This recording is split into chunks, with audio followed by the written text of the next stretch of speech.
Hey everyone, welcome to my YouTube channel. हरेक बुधबार गोरखापत्र अनलाइनमा रहेको समसामयिक लिएर म आएको छु। आज मिति रहेको छ 2082 साल माघ 21 गते। क्वेसन नम्बर 1 मा रहेको छ, सरकारले दोस्रो वित्तीय क्षेत्र विकास रणनीतिक आर्थिक वर्ष 2082-83 देखि 86-87 कहिले सार्वजनिक गरेको हो? विक्रम सम्वत 2082 माघ 14 गते।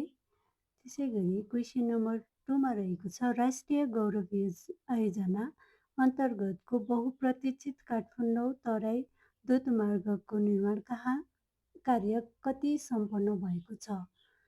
45.33%। विक्रम सम्वत 2082 पुष मसान्तसम्मको डेटा रहेको छ। क्वेसन नम्बर 3 मा रहेको छ, नेपाल जापान कूटनीतिक सम्बन्ध स्थापना भएको 70औं वर्षगाँठको उपलक्ष्यमा जापानमा हुने विशेष कार्यक्रममा सहभागी हुन राष्ट्रपति रामचन्द्र पौडेल नेतृत्वको टोली कहिले त्यसतर्फ प्रस्थान गरेको हो? विक्रम सम्वत 2082 साल माघ 19 गते। त्यसै गरी क्वेसन नम्बर 4 मा रहेको छ, सरकारले नेपाल प्रहरीको रासन स्केल र रासन बापतको दैनिक रकम वृद्धि गर्ने निर्णय कहिले गरेको हो? विक्रम सम्वत 2082 साल माघ 15 फागुन 1 देखि लागू हुने गरी गरेको हो।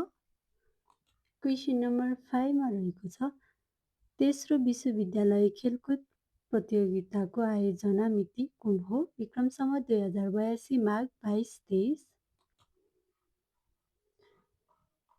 क्वेसन नम्बर 6 मा रहेको छ, नेपालमा विश्वस्तरीय खेलकुद केन्द्रको रूपमा स्थापित गर्ने उद्देश्यका साथ नेपाल स्पोर्ट्स समिट 2026 एनएसएस 2026 का लागि तयार गरिएको मिति कुन हो? विक्रम सम्वत 2082 माघ 22 सन् 2026 फेब्रुअरी 5 मा।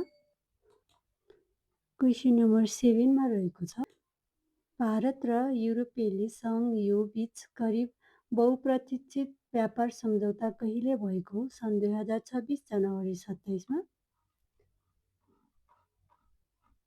क्वेसन नम्बर 8 मा रहेको छ, विश्व सिमसार दिवस कहिले मनाइन्छ? February 2। Question number 9, kidney of the world भनी कुन क्षेत्रलाई चिनिन्छ? सिमसार क्षेत्रलाई।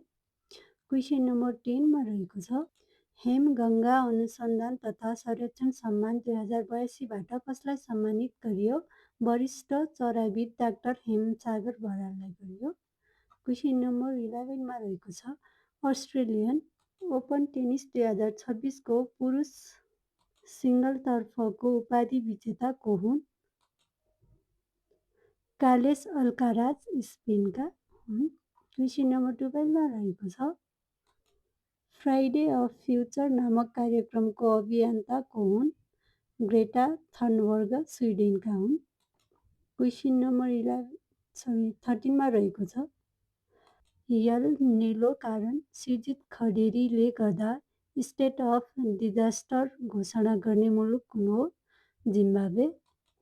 क्वेसन नम्बर 14 मा रहेको छ, नेपालमा सुनकोशी नामक गाउँपालिका कतिवटा रहेको छन्? 3 वटा, ओखलढुङ्गा, सिन्धुली, सिन्धुपाल्चोक। त्यसै गरी क्वेसन नम्बर 15 मा रहेको छ, विश्वकै सबैभन्दा छोटो दूरीको हवाई मार्ग कुन हो? वेस्ट र पापा वेस्ट बीचको मार्ग स्कटल्यान्डमा रहेको छ। त्यसै गरी क्वेसन नम्बर 16 मा रहेको छ, जहिले पनि याद गर सफल भएरै छुन्ने तिम्रो सङ्कल्प नै सबैभन्दा महत्त्वपूर्ण कुरा हो भन्ने विचारक को हुन्? अब्राहम लिङ्कन हुन्। क्वेसन नम्बर 17, भारतीय अर्थमन्त्री निर्मला सीतारमणद्वारा संसदमा प्रस्तुत सन् 2026 फेब्रुअरी 1 वार्षिक बजेटमा नेपाललाई कति रकम अनुदान दिइने भएको छ? 8 अर्ब भारतीय रुपियाँ, करिब नेपाली 12 अर्ब 80 करोड हुनेछ। क्वेसन नम्बर 18 मा रहेको छ, 14औं दक्षिण एसियाली खेलकुद साग कहिले र कहाँ आयोजना हुने निर्णय भएको छ? सन् 2027 मार्च 23 देखि 31 पाकिस्तानमा। क्वेसन नम्बर 19 मा रहेको छ, विश्व व्यापार सङ्गठन डब्ल्युटिओले सन् 2026 जनवरीमा उल्लेख गरे अनुसार नेपाल अल्पविकसितबाट विकसित मुलुकमा स्तरोन्नति हुँदा आयातमा आधारित र प्रशोधित उत्पादनको निर्यात कति हुने अनुमान गरिएको छ? 12 देखि 25%। आजको लास्ट क्वेसन रहेको छ, मुलुकी देवानी संहिता ऐन 2074 अनुसार नाबालक भन्नाले कुन उमेरको बालबालिकालाई बुझिन्छ? 18 वर्ष पुरा नभएको बालबालिकालाई बुझिन्छ।